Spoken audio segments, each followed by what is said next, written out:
This happened a couple of years ago. At the time I was 17.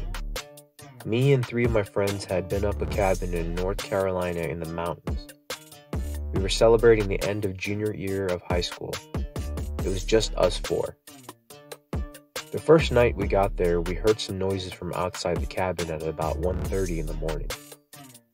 I did not want to take a look outside to see what it was. I figured it was just some animal.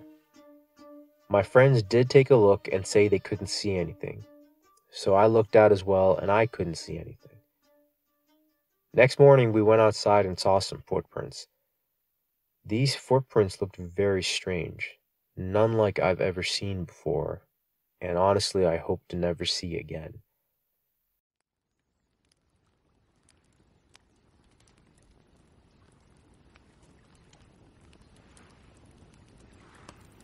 Fast forward to that night, we decided to go outside and have a campfire.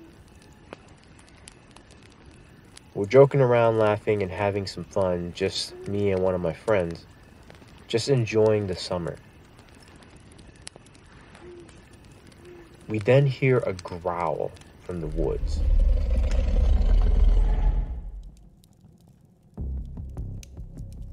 Looking at the direction, we notice the shrubbery and smaller plants around us start moving like they're in the wind, even though there's no wind outside. I look behind me and I see 2 amber eyes staring. I turn to my friend to ask if he sees the eyes too. He looks at me pale in the face and mouths, "What the hell?"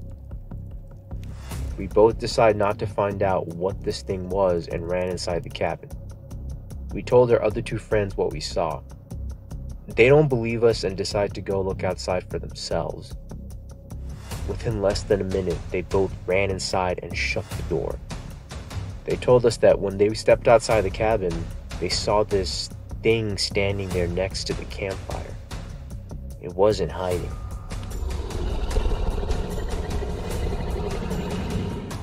It stood about 9.5 feet tall, covered in grayish black hair with a very muscular figure and these massive claws.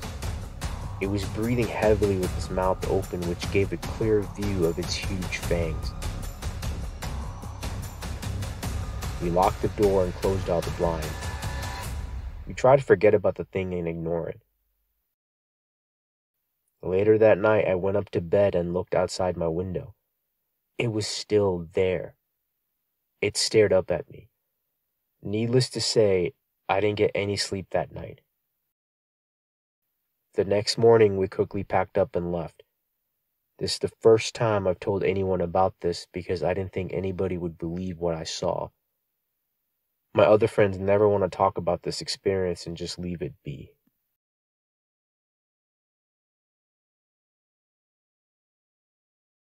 This happened around June or July of 2007. I was around 17 years old and more cocky then, but still somewhat knowledgeable of the outdoors. My family used to own a cabin in northwest Wisconsin. I basically grew up there in the summer. I knew the woods well, but at night it was wise to stay in the cabin or at least by the bonfire by the beach because of bears, wolves, and cougars. One of the creepiest things was if you were having a bonfire, the tree line was visible from the fire pit and beach. During the night, you always felt like you were being watched from that tree line. But during the day, the woods always seemed normal and not so creepy. Well, that is until this incident.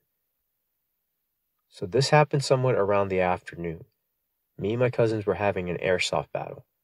I was in full woodland camo. He was not. I retreated onto the ATV trail into the woods for a tactical advantage, and our battle took us about 200 meters into about a third of the way up the trail. After a while, we had enough at this point, and were standing at the edge of a clearing on the trail talking.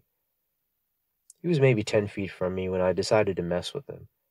I shushed him and said, "We're being watched." He froze. That's when I realized the woods were dead quiet. I now got spooked. I started scanning the tree line across from us slowly from left to right. That is when I saw it. I I would have missed it thinking it was a part of the trunk of a tree if not for its teeth. Its teeth gave it away. It was panting and staring at my cousin. I don't expect you to believe me, but what I saw was a wolf as big as a black bear, at least 300 pounds, but it wasn't normal. This wolf was on 2 legs, crouching next to the tree, with its arm grasping it. It was grasping with a clawed hand. It had dark reddish-brown fur. I told my cousin that we have to go, and next thing I know, he starts sprinting. Very, very bad idea. I looked back at the wolf, which now had stepped forward a few steps on 2 feet, then charged. I turned and ran. When I looked back, this wolf dropped from running on 2 legs to all 4. It sounded like it was right on our asses, barreling through the brush. But for whatever reason, it let us go when we broke out of the tree line. What stuck with me the most was the sheer size. The wolf appeared to be nearly 7 feet tall when upright, and where it should have had front paws, it appeared to have large clawed hands. I'm not sure how to explain this away rationally. I've heard wolves will occasionally kind of walk upright, but as far as I know, they can't run on 2 legs, nor do wolves get that big. Black bears more waddle on 2 legs. This wolf had no issue running on 2 legs. The closest description is silly but simple. It looked like a werewolf.